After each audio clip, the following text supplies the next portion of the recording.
Hello friends, a very warm welcome to Ansarkari. I am Vikas Bhardwaj. We have been here discussing different aspects and also dimensions which are related with understanding of Weber. Now in this context, let's continue further and we see structures of authority. Because Weber's sociological interest in structures of authority was motivated or inspired, you can say, at least in part by his political interest as said by Eliaeson. As I already said and communicated to you a couple of times that you must be even quoting who said what about Weber so that your answer becomes more powerful or your comment becomes more rational, more objective and you score more marks. So as far as Weber's political inclinations is concerned, Weber was not a political radical like Marx.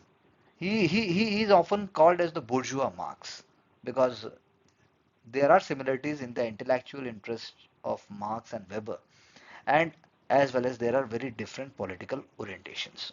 So bourgeois class Marx, because he is very rationally and he is trying to analyze their operational structure, their ideas and their position in society. So Weber was almost as critical of modern capitalism as Marx, but he was not advocating any revolution. Because as we know, we have studied in Marx, when you go through lectures, that Marx was very, very radical and he was even believing in the violent action. But Weber wanted to change society gradually. He had little faith in the ability of the masses to create a better society. That's what Weber is thinking. But Weber was also not having any hope in the middle class because he believed that middle class were dominated by the short-sighted petty bureaucrats. So bureaucracy, he believed bureaucracy is not a role model for a sociological change. And Weber, on the other hand, was critical of authoritarian political leaders like Bismarck. So, if any hope Weber was having in order to bring a change in society or to lead the society or the constructive element in society is visible, that can only be through great political leaders. It is not with the masses or the bureaucrats, according to Weber. And along with his faith in political leaders is unswerving nationalism. So here I would stop for a moment and ask you to think of great leaders, charismatic leaders. Whom do you think Weber could have, praised or inspired in today's times?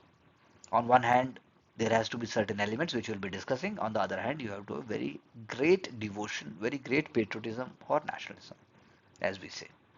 And on the other hand, I would like to ask you also, do you know the difference between patriotism and nationalism? Think about it. So he placed nation above all else. And the vital interests of the nation stand above even democracy and even parliamentarism. So, according to Weber, even democracy and parliamentarism are not the vital elements above nationalism. So, nation is the biggest structure, biggest organism, biggest, I would say, a biggest instrument. Under that, he is bringing democracy and even parliamentarism, and obviously they are not in the same parallel. So Weber preferred democracy as a political form, not because he believed in the masses, but he believed in the idea that it is providing maximum dynamism.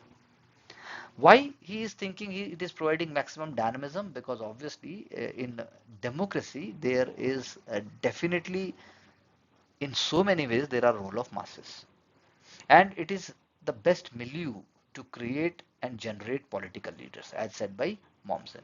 So how correct Weber is for today's times? That even in democracy, like for example, take example of India, can it help to produce a great charismatic leader? Definitely true. And is the same true for the Western political setup, Western political setup and Western capitalist system, because they believe their democracy is a more true model. So we have to debate and discuss about it. Weber noted that authority and structures, I should say authority structures, they exist in every social institution. And his political views were related to analysis of these structures in all settings and most relevant to his views on polity. So Weber began his analysis of authority structures, again I am using the word authority structures, in a way that was consistent with his assumptions about the nature of action. Please do note down keywords and phrases. Weber began his analysis of authority structure in a way that was consistent with his assumptions about the nature of action. So he defined domination. Domination means the there is a probability that certain specific commands or maybe all commands will be obeyed by a group of people or a given group of people. That is what is called domination. When you dominate someone. So in Indian society, we know there are certain groups which dominate.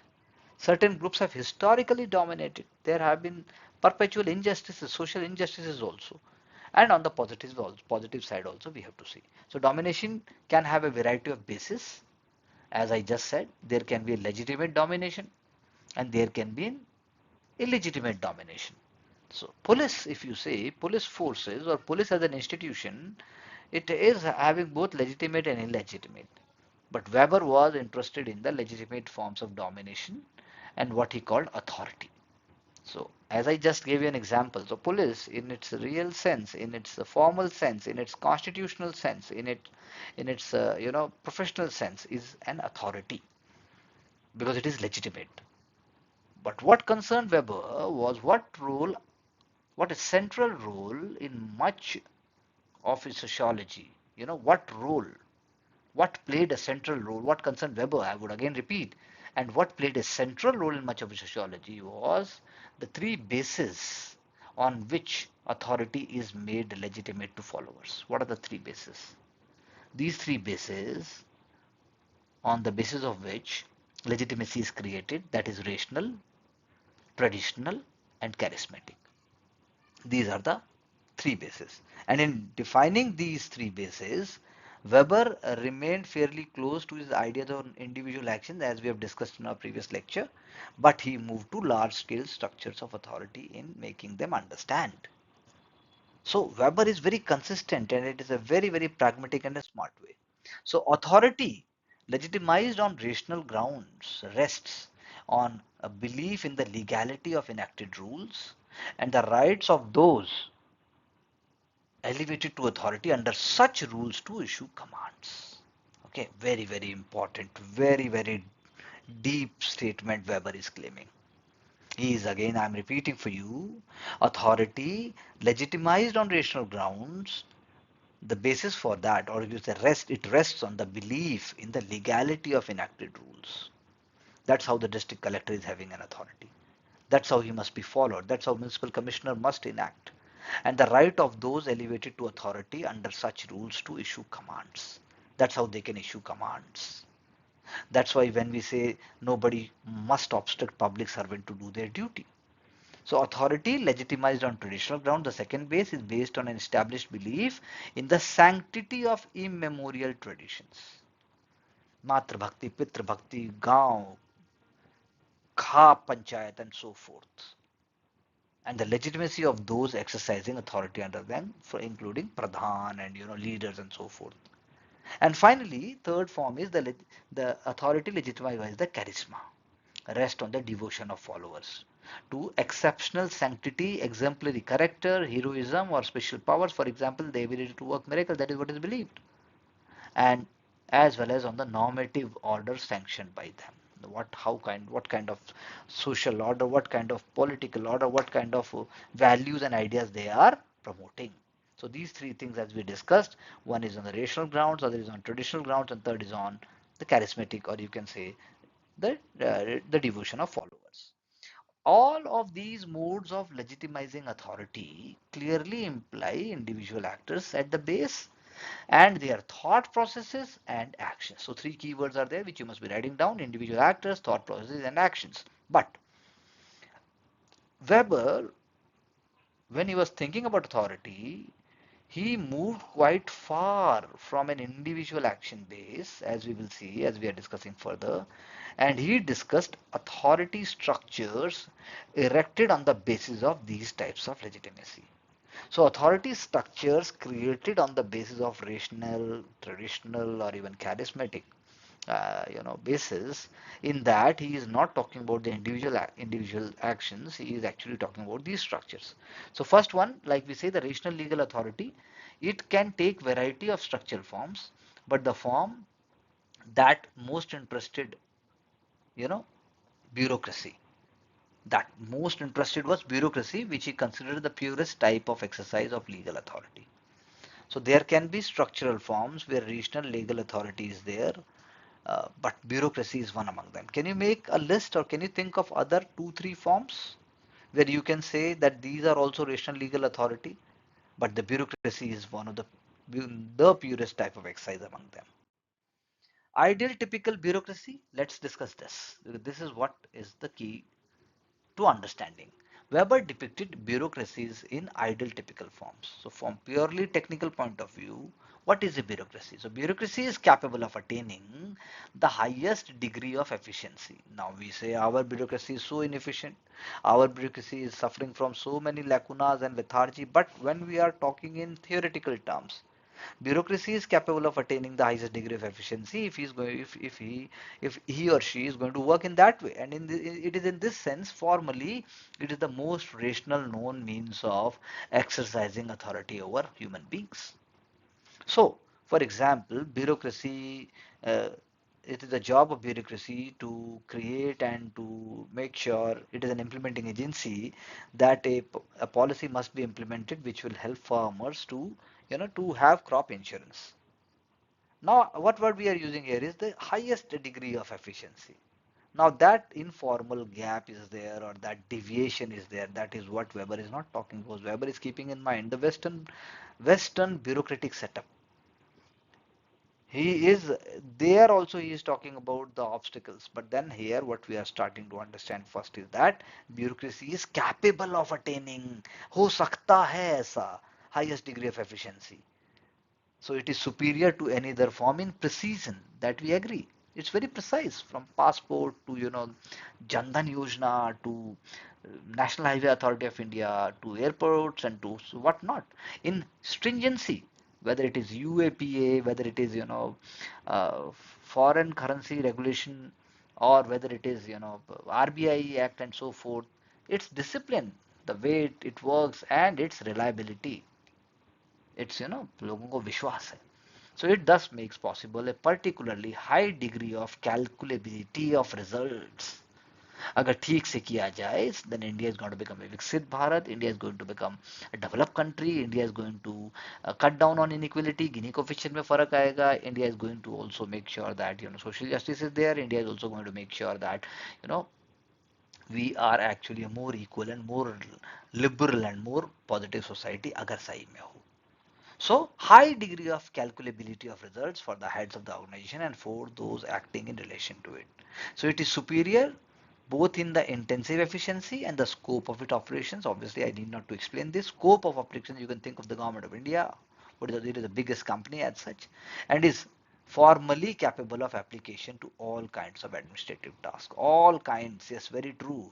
Even in Corona, pandemic management, that is one example. All kinds of administrative tasks. So Weber, despite his discussion of positive characteristics of bureaucracy, as we just said, here also what we are discussing and in other works also, there is a fundamental ambivalence in his attitude towards them. He is not completely obsessed with their good things only. He is detailing their advantages, but he is aware of their problems. Weber expressed various reservations about bureaucratic organizations. For example, he was cognizant of the fact that, that when you are often dealing with bureaucracy, it is so trying and it is very difficult. And rationalization that dominate all aspects of bureaucratic life was also a threat to individual liberty. So you can think of, please think for a moment and think about that when government of India, when state governments or even, central government, they have to change certain laws, certain policies when people were coming out on streets or people are coming out on streets. So for example, RTI was not coming up because of, bureaucracy. RTI came up against and in spite of bureaucracy's red hurdle. There was a great movement, there was a great contribution by the masses all over India, specifically from Rajasthan. So no machinery in the world functions so precisely as this apparatus of men, and more so cheaply also, very true. Why cheaply? Because it is so consistent, it is so much organized. Rational calculation reduces every worker to a cog. in this bureaucratic machine. And seeing himself in this light, he will merely ask how to transform himself into somewhat bigger cog. So from SDM to DM to secretary and so forth. And the passion for bureaucratization drives us to despair. That is what Weber is trying to say, that we become so hopeless. It is such a system. System nobody can change. That is what we keep on saying. System. So many Bollywood movies are talking about. You can, because we are dealing in sociology, please go back and Google about so many parallel movies, so many documentaries which actually highlight these things. If we quote them, we are sure to get some more marks. So Weber was appalled by the effects of bureaucratization and more generally of the rationalization of the world, of which bureaucratization is but one component. Okay. So there are other elements also which you can say, and there are other structures also which are so rationalized, but bureaucratization is definitely one of the most crucial ones, and he was not seeing any way out of it. He described bureaucracy as escape proof, practically unshatterable, and among the hardest institutions to destroy once they are established. Along the same lines, he felt that individual bureaucrats could not swim out of the bureaucracy once they were harnessed in it. Whole system, system drives you. And he is talking again, I am repeating, he's talking about more efficient, more smarter, and more uh, up-to-date bureaucracy of Western countries, of Germany, of France, and UK. Here we have to read this is in context of Indian bureaucracy, which is definitely not one of the best in the world, but we are moving it from the last one decade. There have been so many efforts to change it. So that is why it becomes so difficult to fit into this bureaucracy. Everybody is not going to be fit. The system requires certain kind of people to have certain kind of behavior, to have certain kind of attitude, to have certain kind of traits. So Weber concluded that the future belongs to bureaucratization, and time has borne out his prediction if you see. So whatever we have discussed till now, you can always get a 150 words comment question, and you have to bring the essence and you have to give some illustrations. So Weber would say that his depiction of the advantages of bureaucracy is part of the ideal type image of the way it operates.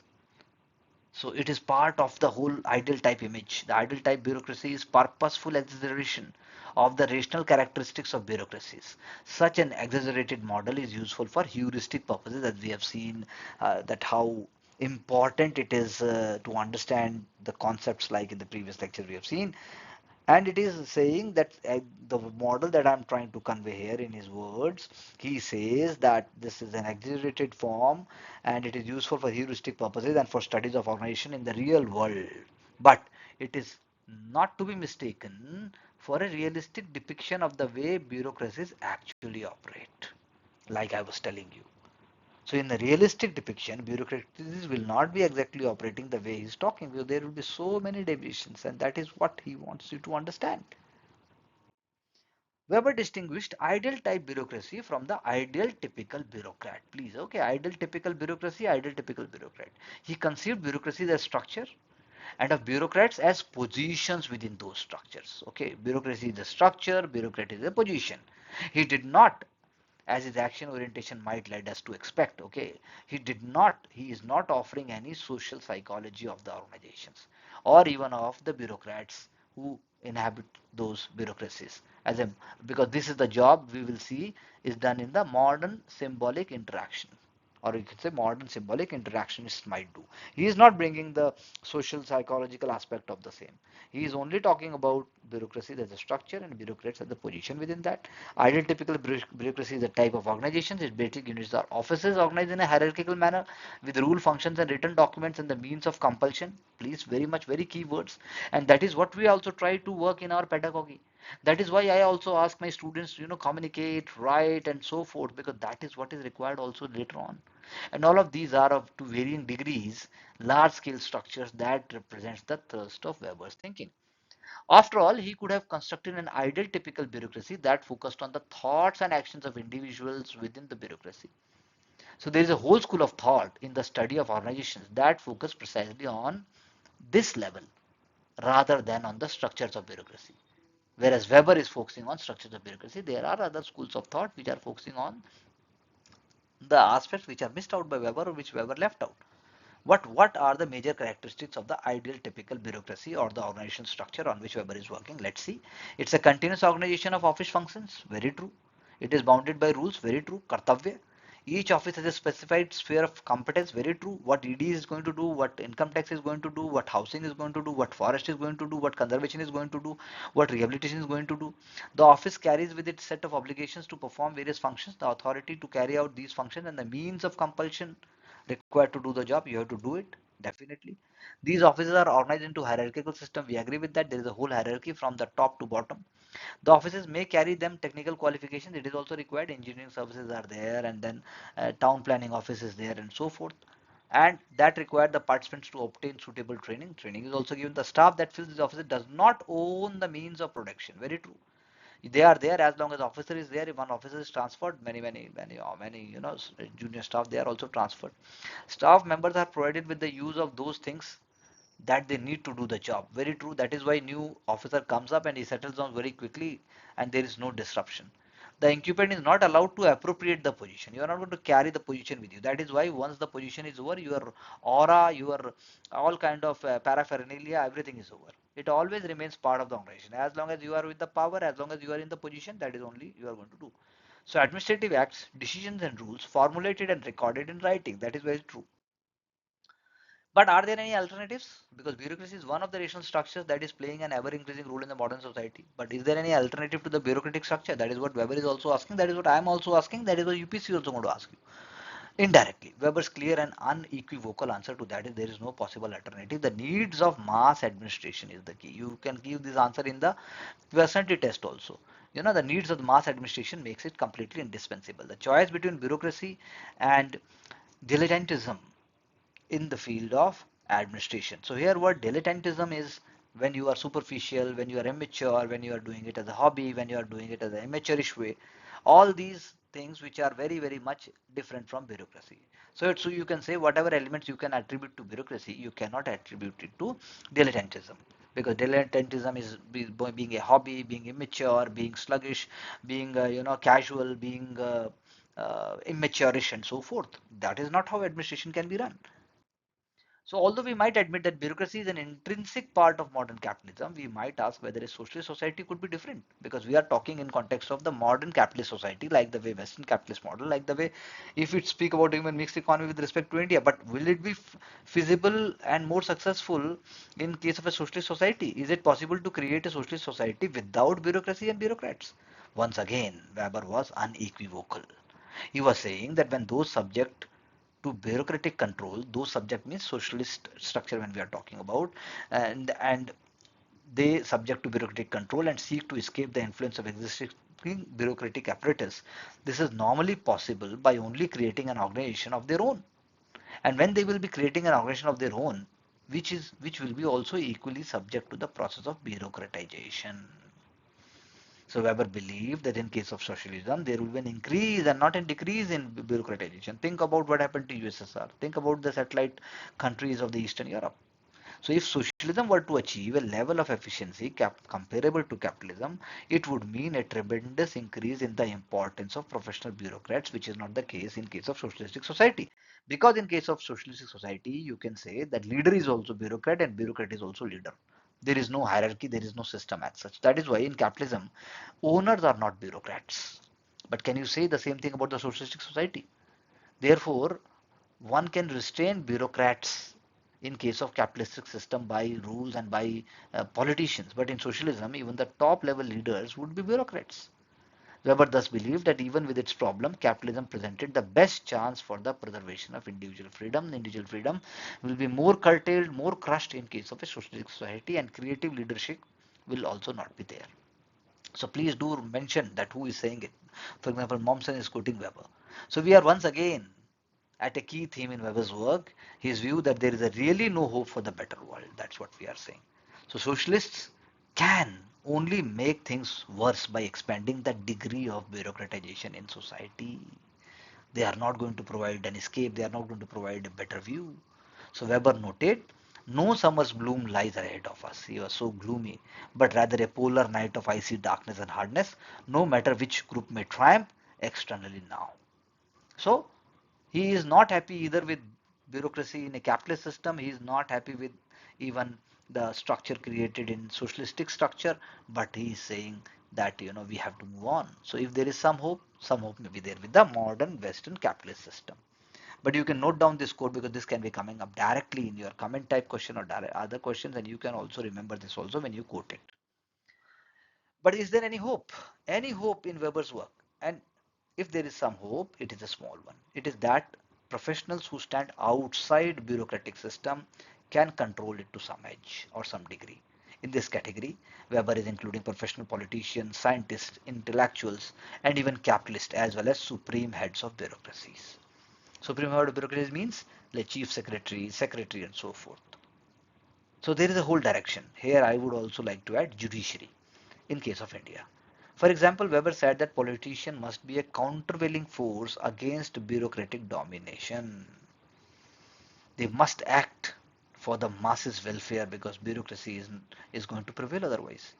So in his famous essay, Politics as a Vocation, he is basically pleading for the development of political leaders with a calling to oppose the rule of bureaucracies and the rule of bureaucrats. So very interesting, which you can discuss further in our personal interactions, that how Weber is actually putting up so many ideas which are so fundamental. But in the end, these appear to be rather a feeble hope because he believed that a good case can be made. These professions are simply another aspect of the rationalization process, and their development serves only to accelerate that process. Because at the end of the day, when Ruther was saying it in 1988, as we are learning, he is saying even the politician will also be becoming like that. He will also be bureaucratized at the end of the day. And politician will also be converted into bureaucratization. So how meaningfully and how rationally he is thinking, but then there are definitely other critically when we think, then he is not obviously realistically true. There are so many exceptions. Say for example, in case of India, our honorable Prime Minister. Let's see traditional authority. As we have seen rational authority. So rational legal authority stems from the legitimacy of the rational legal system. Traditional authority is based on the claim by the leaders, like I just said to Khap leader, or say for example Shankaracharya, or say for that matter, any community leader, and the belief on the part of followers there is a virtue in the sanctity of the age-old rules and powers. That is why बाबा की धूल ही चाहिए, बाबा के पैरों के चढ़ने की धूल चाहिए, Rampal Baba, whether you say Radha Swami, Satsang Vyas, there are so many Godman cult and other kind of elements in India and also other kind of traditional systems from where the leadership emerges. So the leader in such a system is not superior but a personal master. Please do look for the keywords. The administrative staff is not consisting of officials but mainly of personal retainers. Why? Because personal loyalty and not the officer's impersonal duty, unlike bureaucracy, determines the relations of the administrative staff to the master. If someone likes you, you will become the personal staff. If someone likes you, you will be given a chance. Bureaucratic staff owes its allegiance and the obedience to enacted rules and to the leader, that means political leader, or to the minister who acts in their name. The staff of traditional leader obeys because the leader carries the weight of tradition, because he has been chosen for that position in a traditional manner. He has been given that charge without any kind of rationality in a traditional way. Someone is chosen, they have their own rationality with respect to that. So Weber was interested in the staff of traditional leader and how it measured up to the ideal typical bureaucratic staff. He was comparing both of them. He was saying that it was lacking on a number of counts because he was saying the traditional staff lacks offices with clear defined spheres of competence that are subject to impersonal rules. So there are very few impersonal rules when it comes to, when it comes to traditional systems or traditional structures. It does not have a rational ordering of relations of superiority and inferiority. It lacks clear hierarchy. Okay, because that is how the traditional leader is going to operate. So there is no regular system of appointments and promotion. Think about a political leader. If he has come up through a dynastic rule, and then there will be a lobby and there will be people behind it, they will also be not done in a very rational and also in a very, very apolitical way. Think about a political party which is doing more it in a more refined fashion. So no regular system of appointment and promotion on the basis of free contracts. Technical training is not regular requirement for obtaining position or an appointment. So we have to think about big structures, big structures. So where would you RSS would you put? RSS is more like a bureaucratic organization or more like a traditional system? Just think about it. Think about more organizations like that, and you will be able to understand better. So you have to quote them. So appointments are not carrying any fixed salary than paid in money. Weber also used his ideal type methodology because he is using method to analyze historically the different forms of traditional authority. He differentiated between two Very early forms of traditional authority. That's what we are saying. Because as we have said earlier on, only he is bringing history, but in history also he is looking for causal uh, events, and he is also looking for methods behind it. First is, you know, gerontocracy, which is a rule by elders, which is there since ancient times, where primary patriarchalism is involving leaders who inherit their positions, from father to son to so forth. For example, like the way we have in the kingship. Both of these forms have a supreme chief, but they lack an administrative staff because they will put their own staff. A more modern form of that is patrimonialism, which is traditional domination within administration and a military force that are purely personal instruments of the master. Like the way you can think about, samants, or uh, or more towards samants, in fact, I would say. So where a system is there, administration is there, military force is there, but it is not a public dominated, it is not a rule based, it is not a legitimized by masses. More modern form is feudalism, as I just said, which limits the discretion of the master, though the development of more routinized contractual relationships between leader and subordinate is there, but then still it is more stabilized. It is more stabilized, it is more what I should say, having a consistent pattern than we think in terms of patrimonialism. So it is evolving, it is evolving in nature, but then again it is not the best. It is not, we are saying that it is completely something like bureaucracy. So all four of these forms may be seen as structural variations of traditional authority, and all of them differ significantly from rational legal authority, as we just said. So Weber saw structures of traditional legal authority as a barrier to the development of rationality. So our society, more and more, if it is run by those traditional structures, or it is being influenced by those traditional structures, then we will be having more and more problems to bring reforms in bureaucracy. So this is our first encounter with an overriding theme in Weber's work: the factors that facilitate or impede development of formal rationality. What are the factors? So that is what he is bringing for the first time, or whatever we discussed till now. So over and over, we find Weber was concerned with the structural factors conducive to rationality. What factors will move towards rationality? What factors will impede it in the Western world, and the structural and cultural impediments to the development of similar rationality throughout the rest of the world. That is why examination is asking you questions. Examinations want you to think in that direction. So what are those structural factors? What are those structural factors which are actually going to promote Weber's this system and his way of thinking when it comes to rationality, when it comes to bureaucracy? Then how those values, those structures which are actually bringing a kind of an obstacle, how they can be removed, or what is the position? So in this specific case, Weber argued that structures and the practices of traditional authority constitute a barrier, as I just said, and to the rise of rational economic structures, like the way our society is changing. So in particular, capitalism, as well as to various other components of rational society. So when we say we are using UPI, it is rational. When we are saying that we are making things online, we are making digital public platforms are there, it is rational.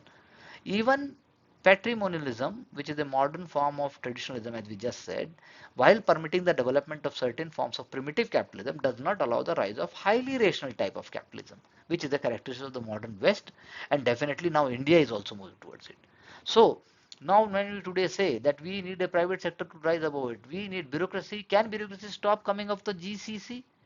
Can bureaucracy, going to impede when the honorable prime minister is going to say that a new green city will be developed, or a new greenfield airport will be developed, or for example money must be reaching to the farmers, or even students, or even the deprived sections and so forth? So we have to think in those nitty gritty and also in those lines.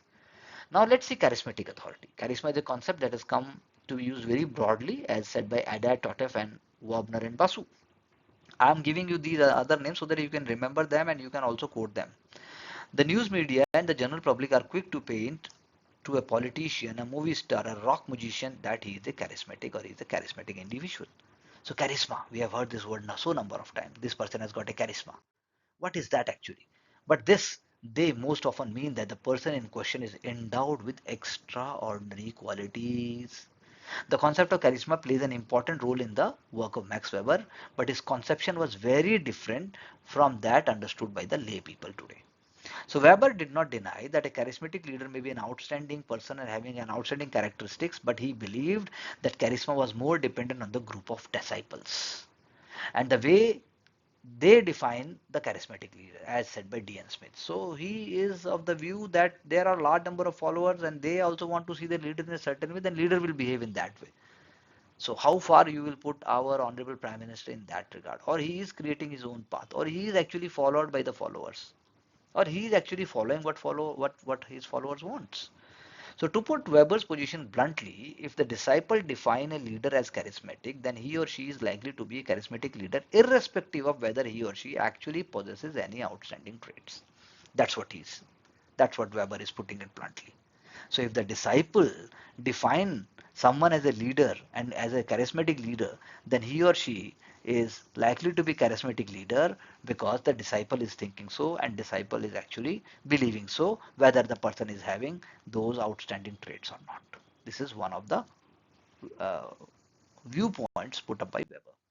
So a charismatic leader can be someone who is actually quite ordinary. Think about the influencers. Think about those who are coming, who are becoming famous overnight.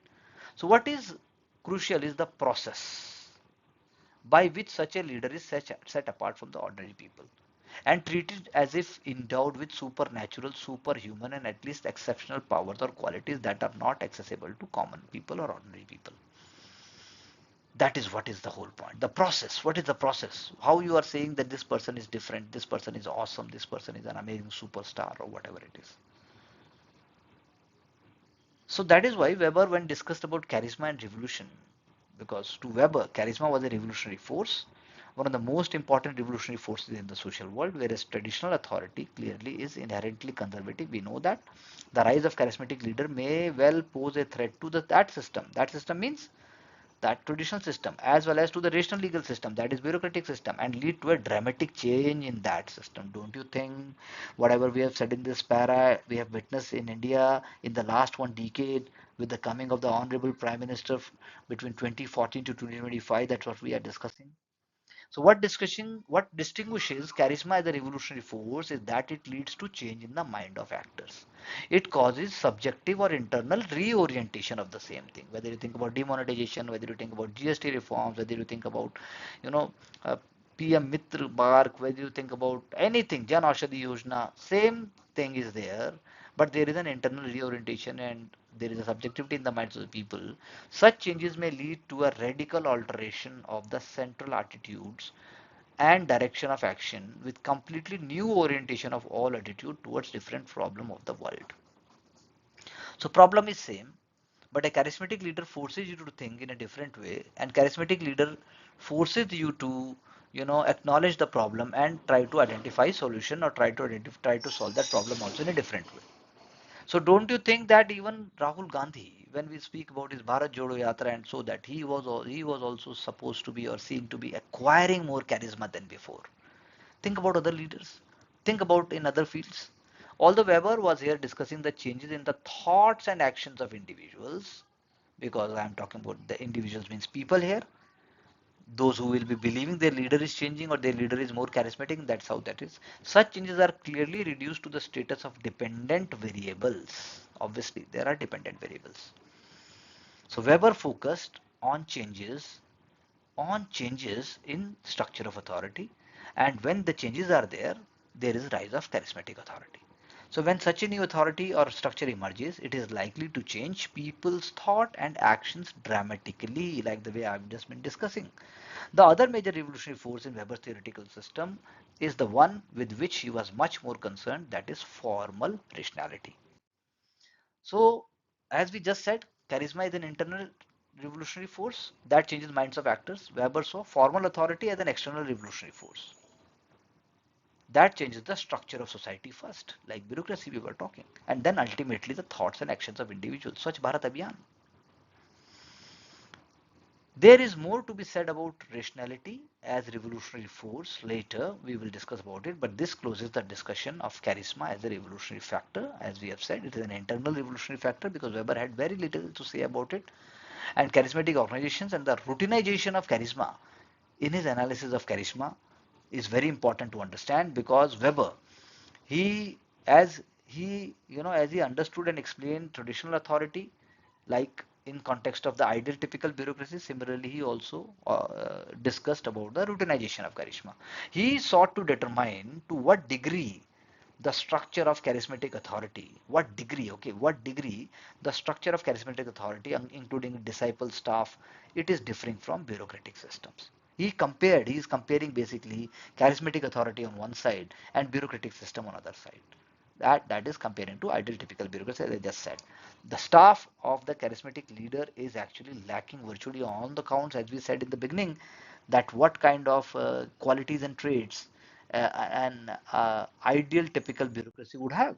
The staff members are not technically trained but are chosen instead of their possession of charismatic qualities who will follow their leader, and the qualities similar to the possessed, as I just said, by the charismatic leader. Office they occupy form no clear hierarchy. Unlike the bureaucracy, their work does not constitute a career.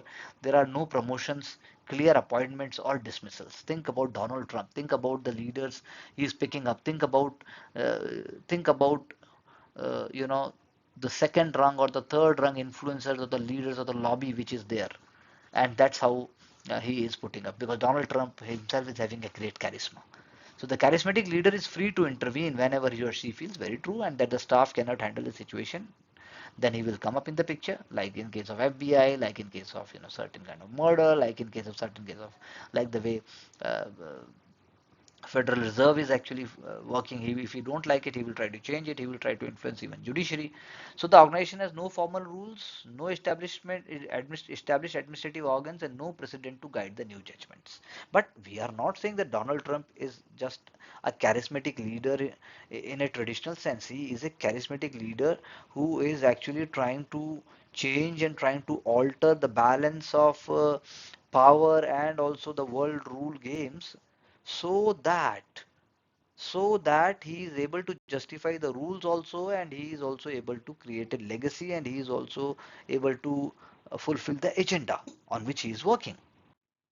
So in these and other ways, Weber found the staff of charismatic leader to be of greatly inferior to the staff in bureaucratic form of organization. So suppose if I'm giving you example of Donald Trump as a US president, the kind of people he's putting up in different departments, are they expert of those? So Weber's interest in the organization behind the charismatic leader and the staff that inhabits it led him to the question, what happens to charismatic authority when the leader dies? Because it is inherently fragile, as I just told you. It will survive as long as the charismatic leader survives. But is it possible for such an organization to live after the leader dies? The answer to this question is of the great consequence to the staff members or the followers of the charismatic leader if they like to live on after the leader dies. So they are also likely to have vested interest in the continued existence of the organization. If the organization ceases to exist, they will be out of work. And the challenge for the staff is to create a situation in which charisma in some adulterated form persists even after the leader's death. It is difficult, very difficult struggle. But for Weber, as I just said, Weber, charisma by nature is unstable, by nature it is fragile, it exists in its pure form as long as the charismatic leader lives. And to cope with the departure of charismatic leader, the staff may adopt variety of strategies, they will create variety of rituals to make sure that there is something to go on with the organization. So they may find a new charismatic leader. Even if the search is successful, the new leader is unlikely to have the same aura uh, as his or her predecessor. A set of rules may be developed that allows the group to identify future charismatic leaders, but do you think it will be successful? But such rapidly become, but such rules, if they will be there, they will rapidly become tradition. And what was charismatic leadership is on the way toward becoming traditional authority. Okay, what was charismatic leadership was, now it will become traditional authority, because now you're making a tradition. So nature of leadership is radically changed, and the purely personal character will be missing. And another technique, if the followers of the charismatic leader follows, they allow the charismatic leader to designate his or her successor, thereby transfer charisma symbolically. That, like for example, if we give one example, in Indian national movement, when Gandhiji said that Nehru is my successor. So again, it is questionable whether this is ever very successful, whether it can be successful in the long run. Another strategy is having a staff designate a successor and having its choice accepted by larger community. But do you think it will be successful? Again, I'm asking you questions. So think, and we will discuss, and you can write answers later on. The staff could also create ritual tests, with the new charismatic leader being the one who successfully undergoes the tests. However, all of these efforts are doomed to failure. That is what Weber is saying. In the long run, charisma cannot be routinized and still be charisma. It must be transformed into either traditional or rational legal authority. Rational legal authority, okay. Like, for example, institutionalized charismas of something like Catholic Church. Like we speak about Pope. And there are other also. When we see rational legal authority, then it must act like a bureaucracy. So we find a basic theory in Weber's work here. If successful, charisma almost immediately moves in the direction of routinization. But once routinized, charisma is becoming either traditional or rational legal authority. Once it achieves one of these states, the stage is set for the cycle to repeat itself and it will be beginning it over. So one very clear and beautiful way Weber have explained in more details. However, despite adherence to this cyclical theory, Weber believed that a basic change has occurred in the modern world, like we speak about today's India, 21st century, you know, 2025, and that we are more and more likely to see charisma routinized in the direction of rational legal authority. That is what he is saying. He also saw rational systems of authority as stronger, as increasingly impervious to charismatic movements, because rational systems will be so powerful that they will not allow rational, charismatic movements, charismatic leaders to rise. The modern rationalized world will mean death to charisma. But do you think it is true in case of India also, as a democracy, as a great nation? And charisma as a significant revolutionary force will be dying because of the modern rationalized bureaucratic system. So Weber contended that rationality and not charisma is the most irresistible and the important revolutionary force in the modern world. That's what he is actually, at the end of the day, he is defining. So you have to understand what he is trying to convey in a scientific way. When we see types of authority and the real world, so in this section, three types of authority are discussed as the ideal types, but Weber was well aware that in the real world, any specific form of authority involves combination of all three types of authority. For example, Franklin D. Roosevelt is the president of the US who ruled on all three bases. Why? Because he was elected, I would say, for 4 times. Though, so there were a series of rational legal principles, but by the time he was elected for the fourth time, many of his, principles, they have basically become traditional elements. So he has become a legend, he is a charismatic leader, and then routinization is also there. Many disciples and followers regarded him as a charismatic leader, as said by McCann. Although three forms of authority are presented here as a parallel structure or a parallel structure. In the real world, there is a constant tension. That's what we want to say. There is a conflict also. That's also what we want to say. You can take example of Narendra Modi ji also. The charismatic leader is a constant threat to the other forms of authority. We say centralized is when PMO is running and so forth. We keep on reading in newspapers. Once in power, charismatic leader must address the threat posed to him or by the other two forms that we have discussed, rational and traditional.